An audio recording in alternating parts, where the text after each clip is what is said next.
Ei pessoal, tudo bem? A gente está aqui hoje super feliz porque a gente está iniciando um ciclo de informações que a gente nomeou de Vida Animal, uma nova chance. Por que uma nova chance? Porque a gente acredita muito que o conhecimento é capaz de salvar vidas e aqui no nosso caso, salvar as vidas de cães, salvar as vidas de gatos e ainda aumentar a expectativa de vida deles. Por que eu estou aqui passando para vocês essas informações que serão passadas todas as quintas-feiras às 18 horas? Porque há anos atrás eu fiz uma promessa para mim mesma que eu ajudaria o maior número de animais possíveis. E eu acredito muito que o conhecimento pode salvar vidas, pode dar chance a um animal que sofreu de alguma forma algum acidente ou foi intoxicado. E também a gente acredita que o conhecimento pode prolongar a vida do seu cão e a vida do seu gato. E hoje a gente vai iniciar falando de uma florzinha que muita gente com certeza tem em casa, que é a violeta.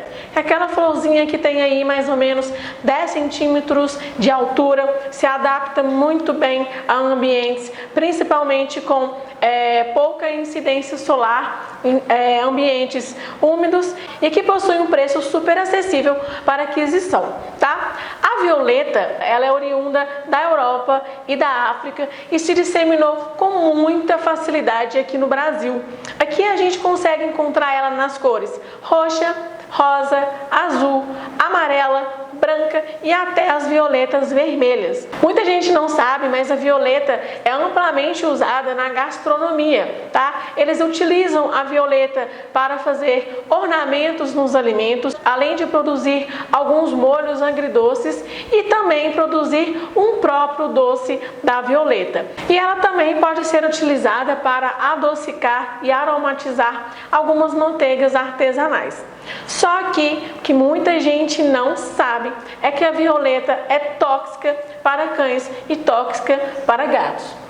A violeta ela é utilizada desde os primórdios da Grécia. Muitas pessoas naquela época utilizavam a violeta para presentear a deusa Afrodite em troca de um grande amor ou para agradecer ela por um pedido atendido. Outra história mitológica que tem relação com a violeta é que acreditam que a violeta é oriunda das lágrimas de Ione, que é a amada do deus Júpiter. Então, além de ser usada na gastronomia, além de ser uma planta de fácil cultivo, ainda tem uma rica história mitológica. E, de curiosidade para vocês, a violeta era a flor preferida da esposa de Napoleão Bonaparte.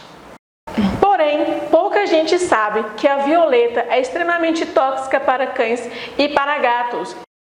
A violeta é muito utilizada na gastronomia.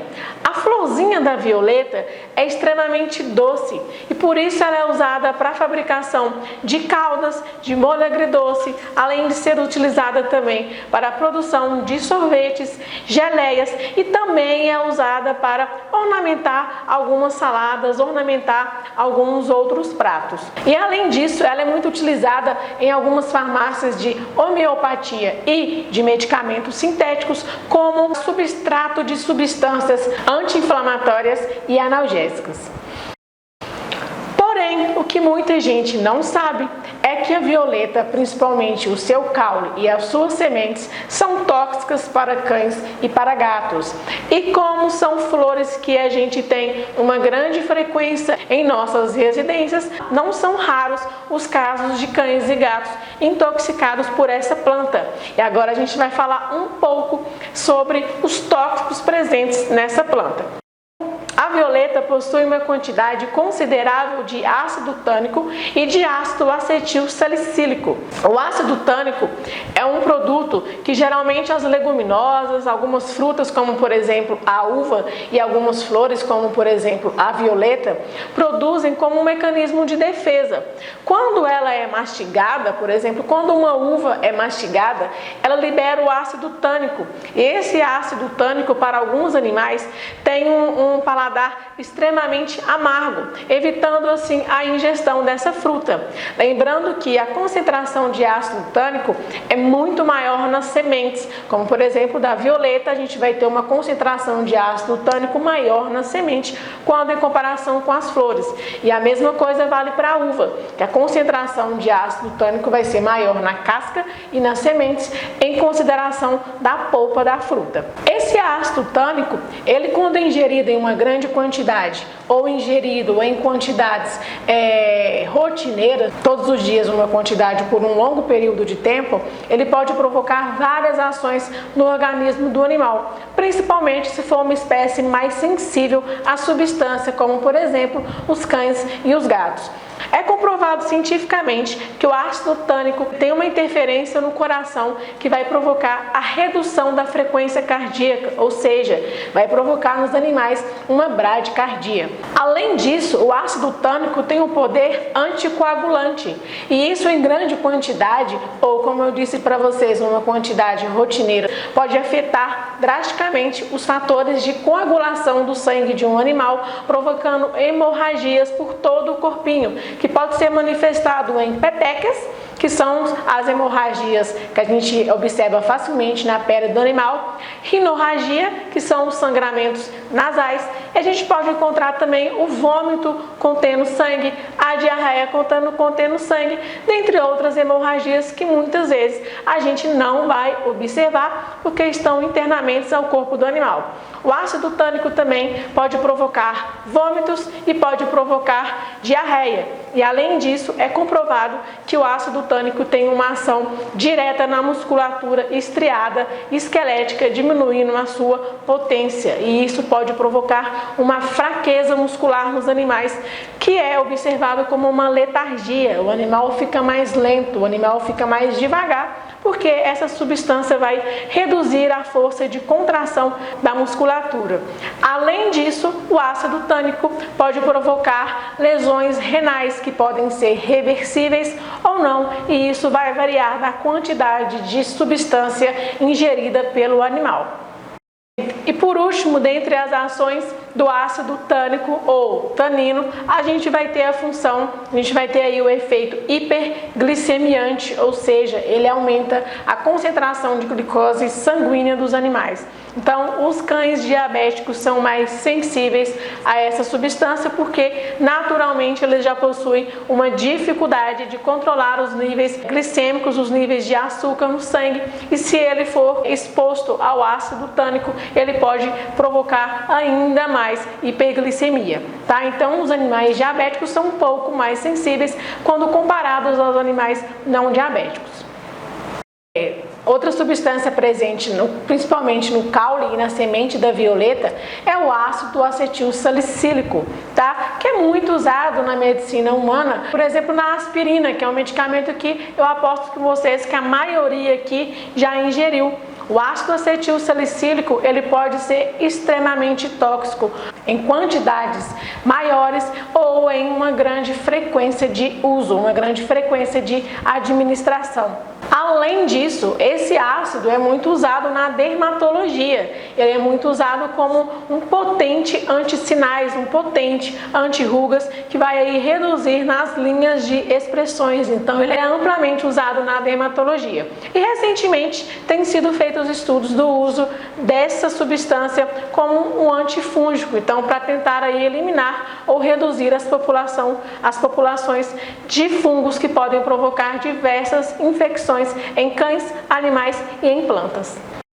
Grandes concentrações ou, como eu disse para vocês, ingestões contínuas desse ácido pode provocar alguns sinais clínicos, como por exemplo, anorexia, o vômito e também hemorragias no estômago e no intestino. O animal pode ter uma grave lesão estomacal, uma grave lesão intestinal, e quando ele for ter um episódio de vômito, que é normal de uma intoxicação, porque é um mecanismo de defesa do animal, tentar se livrar daquilo que o intoxica, esse vômito pode conter sangue. A mesma coisa pode acontecer com a diarreia, que a gente pode ter tanto a presença de sangue vivo como a presença presença de sangue digerido, que é um sangue mais escuro, é um sangue praticamente preto, que a gente vai nomear de melena, que é quando o animal evacua e sai um sangue já digerido, um sangue mais escuro. Além disso, esse ácido pode provocar no animal lesões no sistema nervoso e, infelizmente, provocar